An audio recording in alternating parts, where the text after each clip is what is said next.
Israel is pressing forward with its offensive in Gaza. The latest aggression comes hours after Israeli Prime Minister Benjamin Netanyahu rejected the terms of a Hamas proposed ceasefire. The Israeli military conducted airstrikes in southern Gaza overnight. At least 13 people were killed in the attack.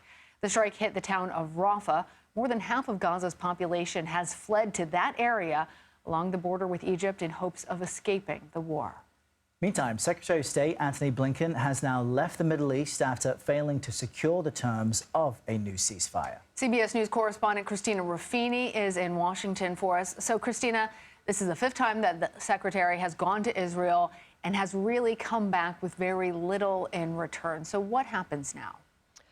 I think the State Department would push back on that and say, look, none of these trips were supposed to have a deliverable. He never got on that plane saying, this is the thing I'm going to come back with, right? The point of these trips has always been to foster communication and to get these sides to keep talking to each other. And that's the goal.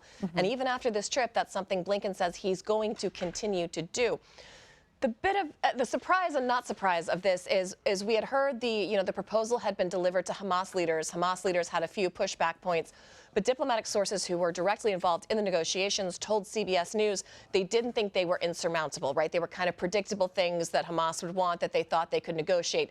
They told us they were more concerned with how the Israelis, how the political arm of the Israeli government would react to the deal and whether that would scuttle the deal. And that is indeed what happened, because we saw Prime Minister Benjamin Netanyahu say the response from Hamas was insurmountable. The deal, can't be repaired. The sides are too far apart. It's not going to happen, and basically throw it out. Now, we've heard from Qatar, we've heard from Egypt, we've heard from the U.S. They're not giving up. They're going to continue to negotiate. But the fundamental issue here is that in every negotiation, the end goal for Hamas is to negotiate an end to the war. And Israel's end goal is to eradicate Hamas. And Israel self-defines when it is finished doing that. So it's very hard to get an end line to when Israel says it's ready to end the war, because they can just keep saying, we have more to do, we have more to do. Also, eradicating an entire group, as we've known, as the U.S. learned in Afghanistan with the Taliban, is very hard, if not impossible, to do. So it's a constant moving target for the Israelis for the thing they're pursuing, and it comes right up against the one thing Hamas says they want, and that's an eventual permanent ceasefire. Right. And Christina, as you know, what the U.S. is aiming for at the very least is more stability in the region and the conflict not continuing to spill over. And we're seeing some evidence of that. Iran now condemning the U.S. strike that killed an Iranian-backed militia commander in Iraq on Wednesday. That in itself a response to a previous attack on U.S. troops in Syria. What does all of this and the lack of a settlement, an agreement, mean for U.S. personnel in the region? Well, and more importantly, we've heard condemnation from Iraqi leaders as well, because they're saying that the U.S. presence in their country, the coalition forces, we've got about 2,500 U.S. soldiers still in Iraq.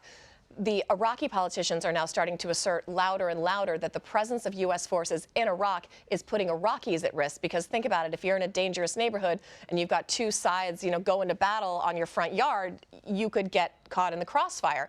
And what you saw with this drone strike in Baghdad last night is all politics are local. That's true even in Iraq, even, of course, in Baghdad. And you're going to start to hear more pressure from regular Iraqis saying, we don't want this happening in our neighborhoods. Why are the U.S. still here? And they're going to start to reevaluate whether or not that's adding to their security presence or not. Now, of course, that's another destabilizing force if this ends up with the U.S. having to leave Iraq. We've still got an embassy there. It's drawn down, but there's a couple hundred to 1,000 people there. That's a big deal if the U.S. loses its foothold in Iraq, and it could have knock-on effects in other places. And, of course, we're still keeping an eye on places like Jordan and Lebanon. All right. Christina Ruffini, thank you. Thank you.